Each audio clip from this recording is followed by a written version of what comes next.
Okay, so let's jump right into it. Thank you so much, everybody, for listening in. On today's episode, I have a fantastic HR leader with me. Rajashree is the Global Director of People for Kitopi. Her work in the HR space has definitely not gone unnoticed. She's been awarded on multiple occasions for being an influential global impact HR leader, for being the most popular HR leader in the Middle East under 30. So that's just to name a few. I'm sure there's a very, very long list in there. So Rajashree, thank you so much for coming on the episode with me today. I know that you are a human capital leader. You come with an abundance of international experience, having worked across 14 countries, an expert within the Middle East and North Africa, the APAC regions, and as well the EU. So a plethora of experience under your belt. That's all very, very impressive.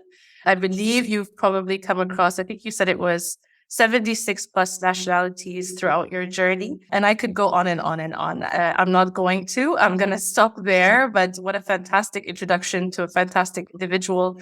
Thank you so much for coming on and talking to me today. I'm going to pause for a second just to hand the mic over to you to give you a couple of minutes if you want to add on anything to that astounding introduction. Please go ahead. Thank you so much for such a roaring shout out, Sarah. It's my pleasure and honor to be on your channel today. I am definitely obliged with the fact that you leaders like you and, individuals and professionals who are recognizing the work of, other experts within the region. So that's a huge plus. So thank you and good luck to you.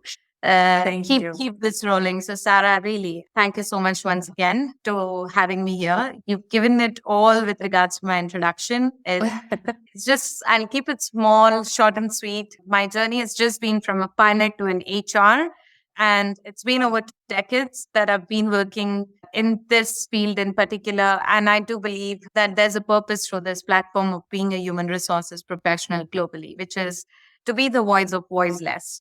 And that's my aim and that's my purpose. So yeah, thank you so much. I love that. Of course. No, my pleasure. And absolutely, I love being the voice of the voiceless. I love that. There is a stigma attached to HR. This is the reason why I wanted to shed light through this podcast. We live and operate in the Middle East. We all come across similar challenges. There's a commonality in terms of struggles. We have an abundance of corporate organizations and SMEs that are popping up like mushrooms all over the UAE, all over the Middle East, where markets are booming. We're all faced with similar constraints or similar struggles. In the HR teams of these organizations are individuals like yourself who are really kind of bulldozing a very innovative path, looking at things differently, thinking outside of the box. And I wanted to create a forum where we could share our struggles, discuss our solutions, look at how we can support one another and how to kind of brainstorm all together. So that's the thought process behind bringing together this community of HR and talent experts. I want to jump into today's topic for discussion.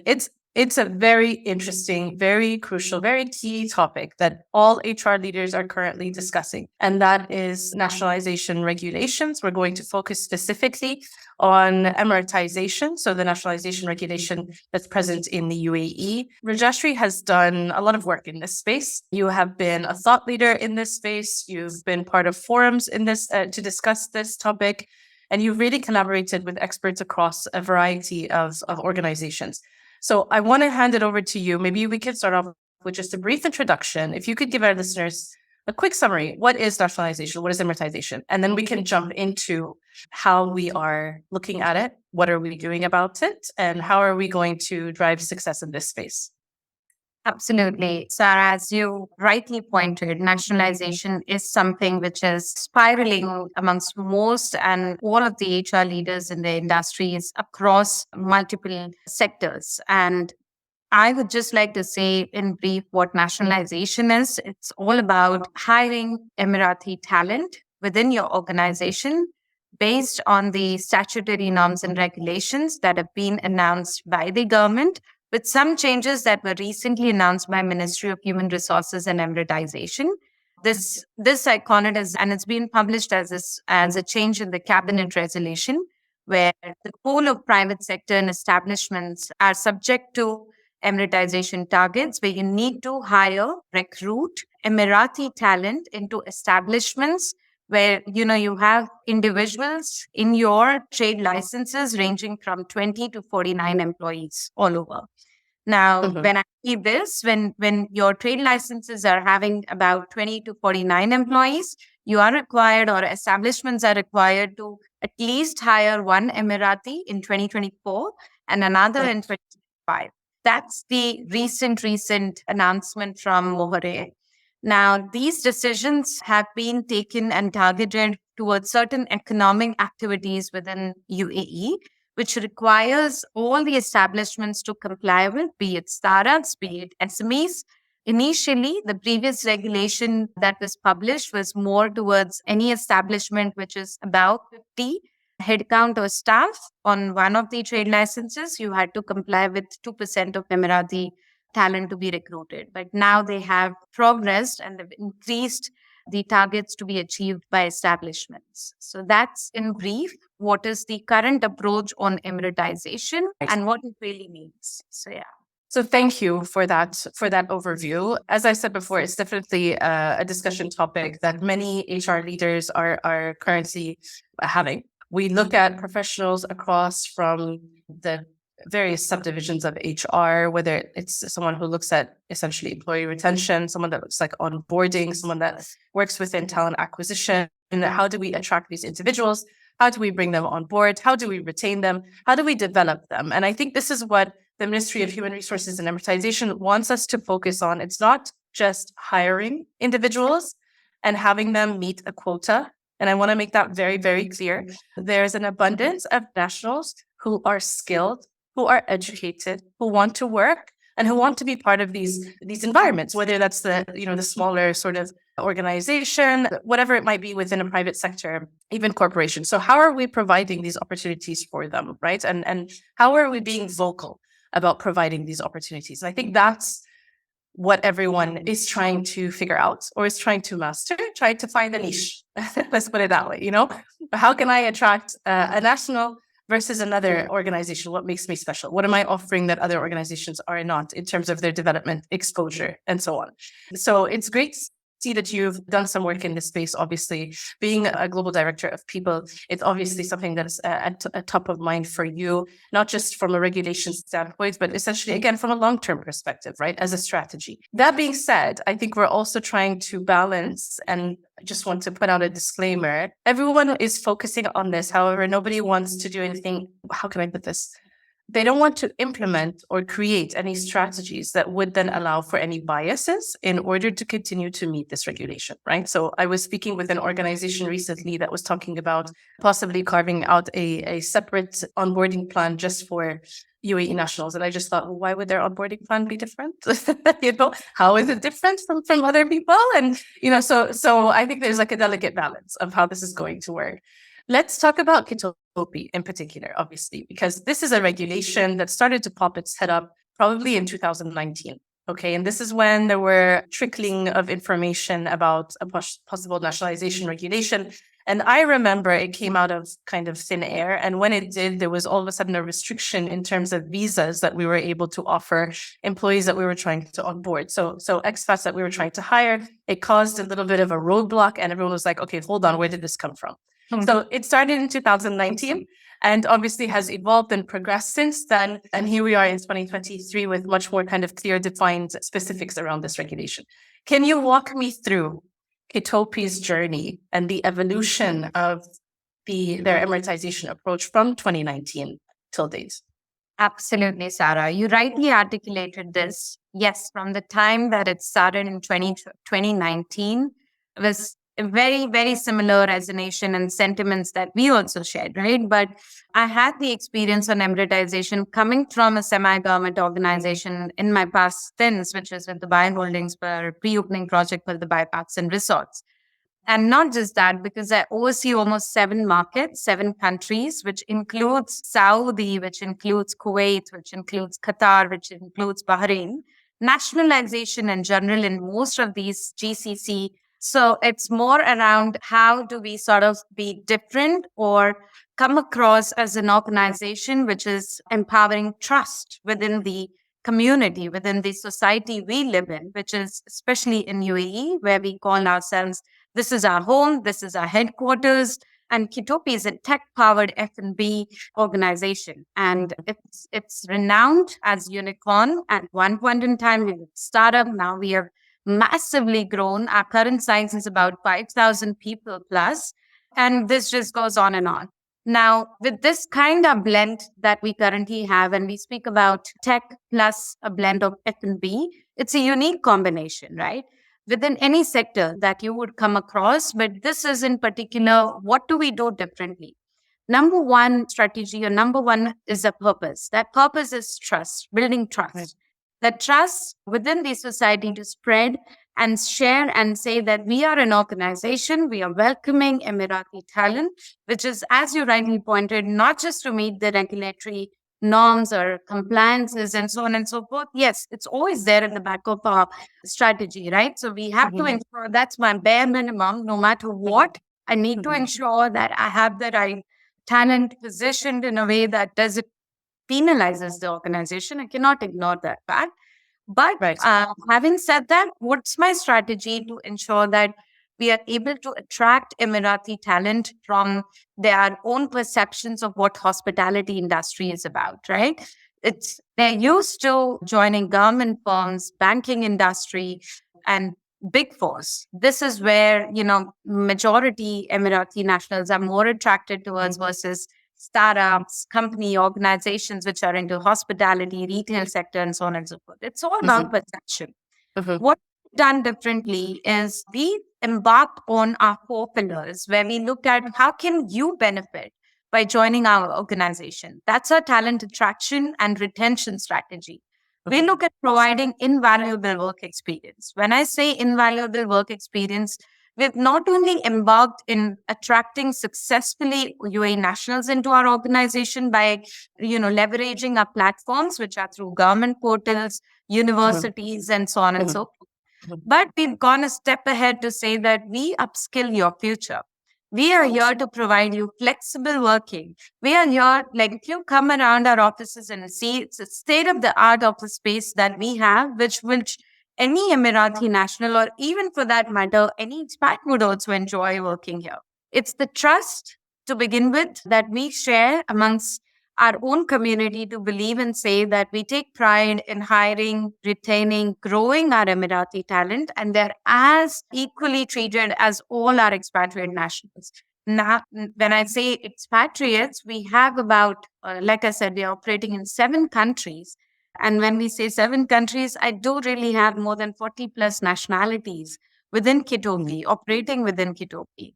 And that's even more remarkable to think about how are we blending our nationals into such a diverse culture. We have work from anywhere policy. We have wear anything that you wish for policy. So it's diverse in its own, fresh nature and hybrid workspaces and environment that we are creating. So that's fantastic and great insight. So thank you very much for that. I think you touched on something that I want to emphasize. You said the regulation requires, a certain, say, number of nationals to be hired as a minimum. And that is what stood out for me, because you speak with so many HR leaders that are, scurrying. I think it's probably the most politically correct way I could say it, scurrying to meet this regulation in fear of any kind of penalties, right? So, which is understandable, but they're not looking beyond filling that quota. What happens to these individuals? We are talking about people. Let's come back to the main topic. We are a people organization, right? So how are we supporting these individuals? What kind of career paths are we building for them and for everybody else in the organization? Are there clear defined career paths? If we're an organization that requires a very niche or a specialized skill set, which is difficult to find within this population, what are we doing to grow that skill set? Are we providing mentorship programs? Are we providing development programs? Are we hiring at an internship level and then growing them to kind of mold into and provide them the skill set that we require for our organization? Does that come with, a promise of a future role and retention? There's many questions that I can go into. But it's great to see that individuals like yourself are thinking beyond just the regulation and taking it as a direct translation of what it is, So thank you for that. And it ties right into kind of where I wanted to go with this. From a UAE national, how, from my perspective, if I put myself in their shoes, what is Kitopi's current strategy doing to incorporate their long-term career growth within the organization? If I keep it simple with this question for everyone who's listening here, is the career path that we provide for our Emirati nationals is very similar to any other national that works at Kitopi. So Amazing. we have goals which are set at the beginning of the year. We have something called as and we really take pride into this. We call it ABCs, which is our ambition, bets, and commitments, which obviously in layman's term or micro HR jargon, I would say it's our KPIs. And we Right. set them for our Emirati nationals as well. And they are as, ambitious as it is for any other expat who's working in the same profile or different department and so on and so forth. So the career path and the performance enablement cycle that Kitopi follows is obviously just the regular one, which is for 12 months. And we look at similar appraisal programs, similar growth programs. But additionally, what we invest into Emirati nationals is their training and their development. That's something that I want to highlight here, is because we have dedicated mentors for our Emirati nationals. And these are the, on-the-job training. So you have the thumb rule of 70-20-10, and we do believe on the 70% is really, really essential for an Emirati national's development and growth within the organization, right? I have personally, when I interview Emirati talent, and I have embarked instances where nationals are at the stage of even figuring out what department suits them, what's the career field that they'd like to embark their career journeys on. And that's where we come in as coaches, and we provide consultation to our nationals as well, doing their competency framework, due diligence, and looking at where will be the right fit for them so that they enjoy the work. And, as the saying goes, you do wonders if you love what you do. So it's very important for us to give that platform to our nationals. So I literally have nationals who comes around saying, I love Snapchat. I want to do branding. I'd like to be a social media influencer. And we provide that. We provide all of this. We test, of course, we assess their skills. And we just see in regards to something called as a bar raiser. That's what we have within the organization, where we assess our talent, skills, and their potential. So somebody could just step in as a fresh graduate, right? And trying to swim their way in the corporate organization and trying to find their ways of how do we do, what do we do. But we try to handhold them until then their journey for at least about 7 to 8 months, where we come to a realization that, yes, they're comfortable, they fit in, they have the right skills, they have received the right tools that are required to deliver the job, and also a path towards, their journey to grow. So they themselves come forward and share with us, okay, this is the area, this is the field, this is how we would like to grow, this is what we want to do. So we have our continuous feedback sessions as well, along with math. So yeah. Fantastic. So that's hugely insightful. And I think it's great that you're actually taking into account their interests. And I assume this is also something that you offer to all of your employees. It's not just, So that's fantastic, because then it allows them to also take control in a way of where they want that career path to be headed. And I think that that's something that a lot of organizations don't provide. So it's great to hear about what Kitopi is doing for their people. Let's talk about how the internal teams are collaborating on this. And the reason I bring this up is because I think a lot of organizations, regardless of their size, I've spoken with large corporations. I myself have experience within global multinationals. You see smaller organizations, regional companies that have difficulty mastering the art of cross-functional collaboration, and also have difficulty, let's say, with the bigger collaboration piece within the HR team. Sometimes they work in silos. Your HR business partners are catering to their stakeholders. The talent acquisition team are catering to their stakeholders. And there's not a lot of partnership, or let's say a marriage of the two teams sometimes. When it comes to Emiratisation, each of these teams or subsets of teams are collecting their own very valuable insights when it comes to these populations. Talent acquisition is that first touch point. And the questions that you receive from candidates help you to gather these insights. What's the office environment like? What is the working culture like? How are things viewed from a flexible working arrangement point of view? Is that just a policy? Is it really enforced? If I leave at 5 p.m., are people going to be like, he's out the door? So these questions, they come up. They also come up in terms, of course, much more career development, growth opportunities, training resources. What are the teams within Kitopi doing, specifically within HR, to ensure that there is a dialogue, there is a discussion happening between the two teams to consolidate these insights and leverage them to help with the traction? So very, very valid point, Sarah. And we identified this gap at the very initial stage of our onboarding or induction itself, where it's not just about an HR recruiting and then onboarding Emirati talent and handing over the talent to the hiring department head, and that's it. The job is done. So we have something called as check-ins, which is a 30, 60, 90 days check-in program, where from the beginning of an Emirati talent who steps in the company, we have an HR SPOC, which is dedicated to each Emirati talent in the department across, who takes care of these dialogues. And we almost are acting like facilitators in these discussions, where we ensure that we step in.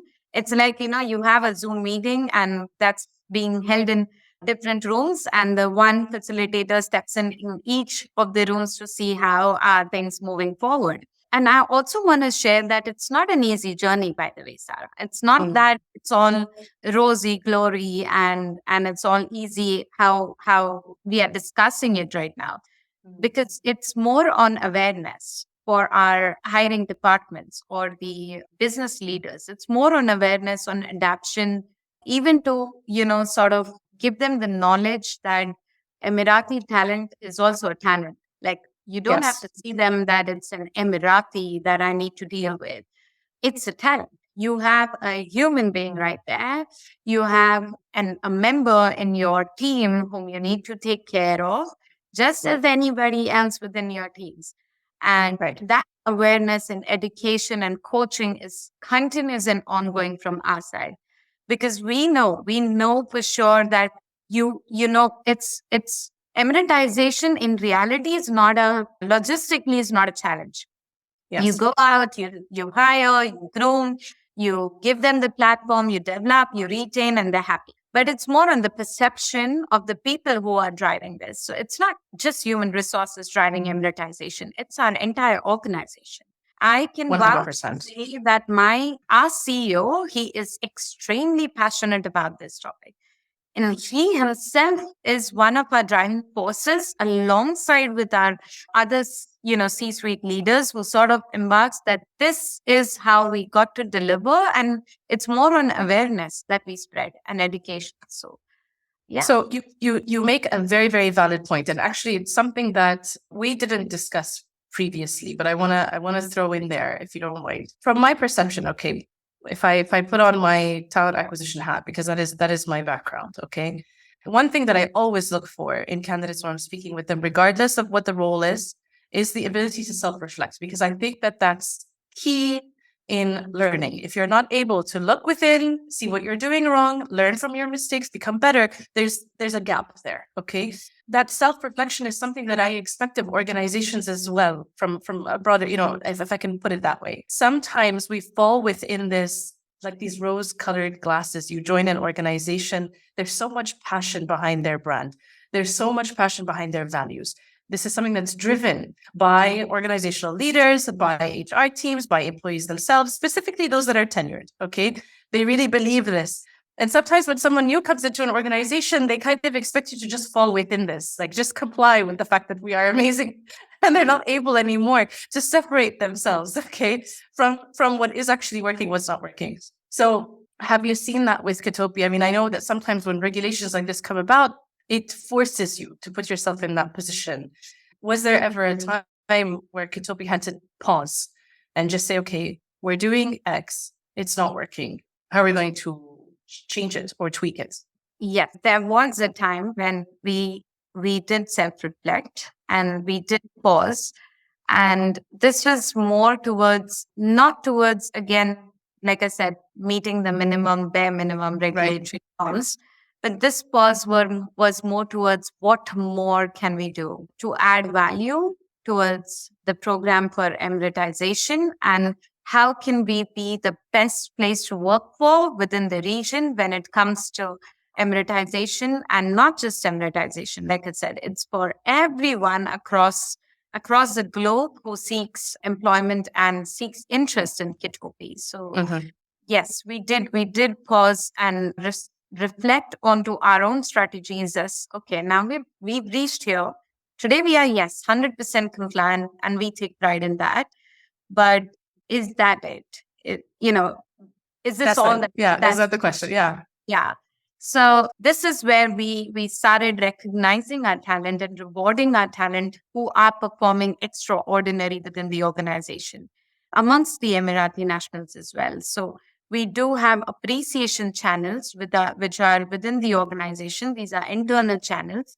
And we go ahead and we recognize our key talent in the organization by rewarding and appreciating their efforts.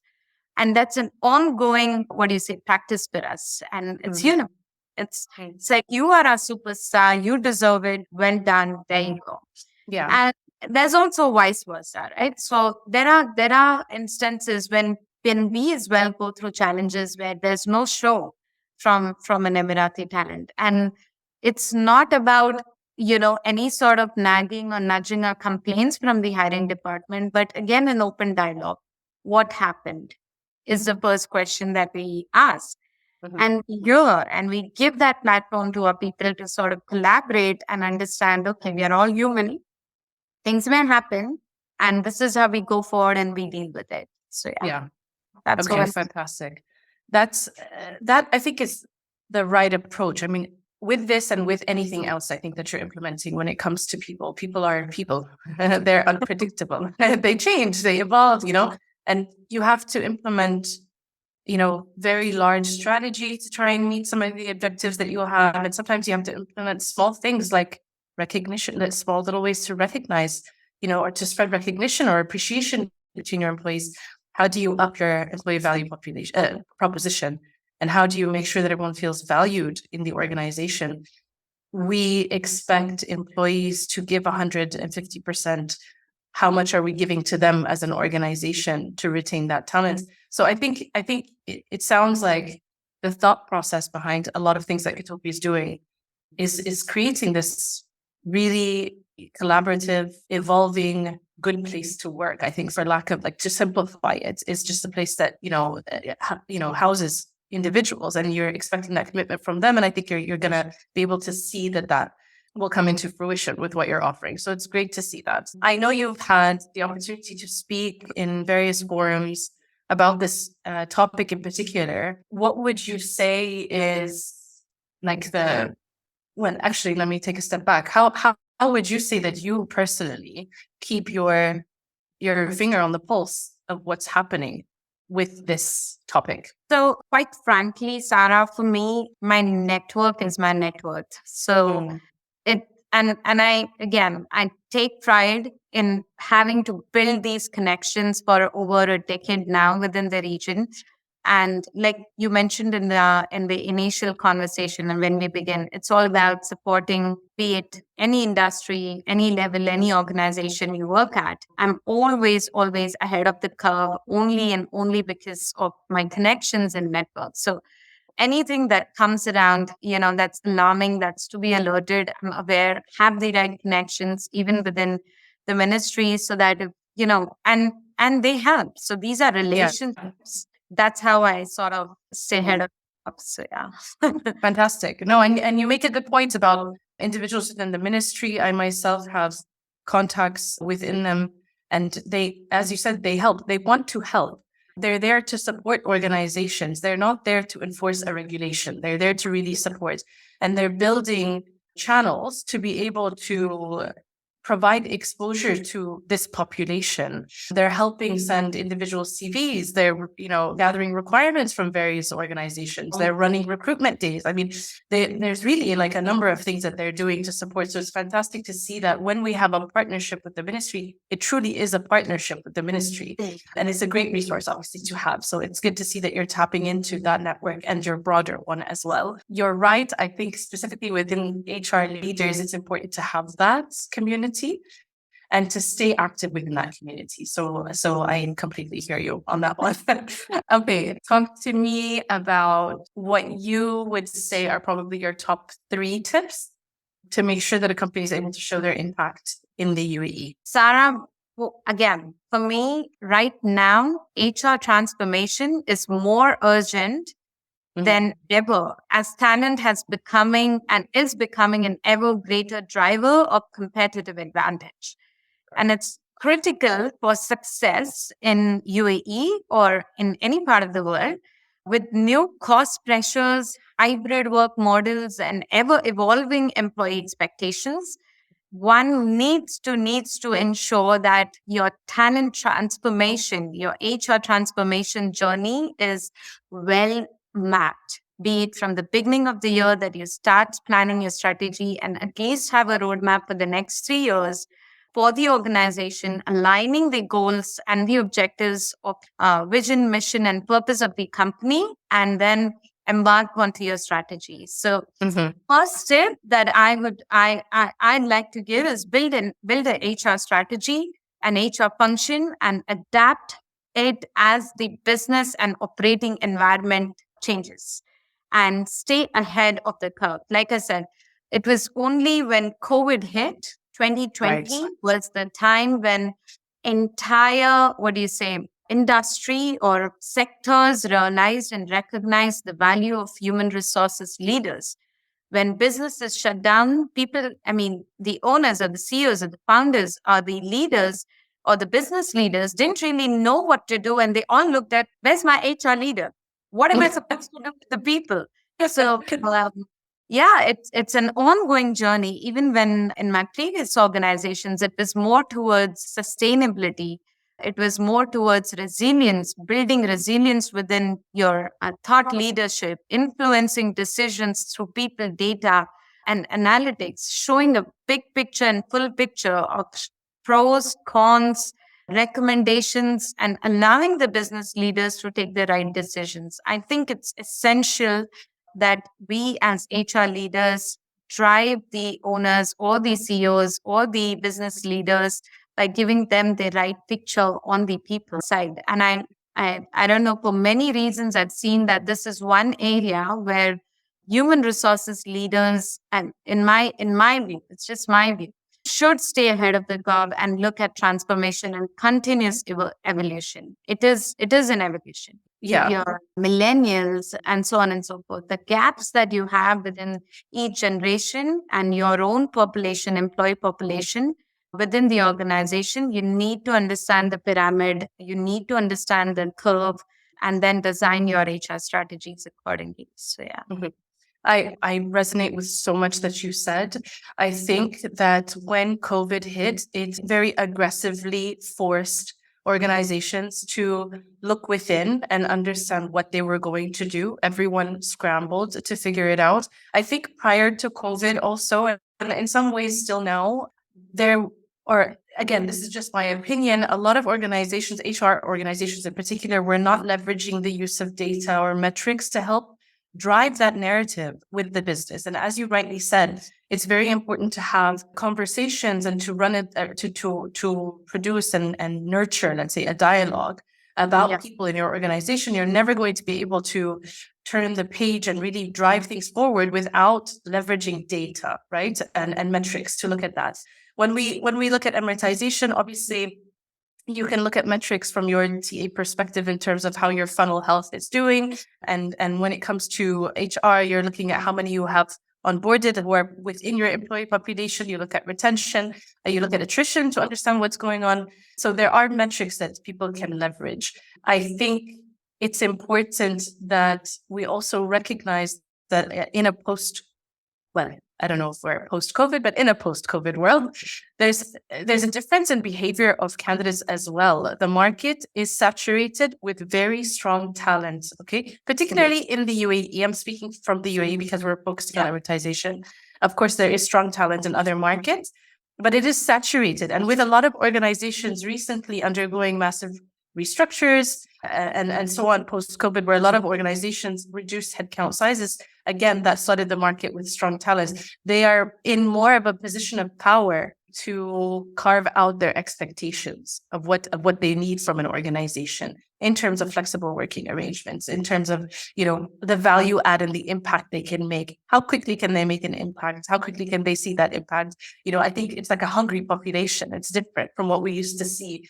So I'm totally aligned with you. There needs to be an HR transformation strategy put in place to make sure that it is accounting for this change in behavior and dynamic in the market.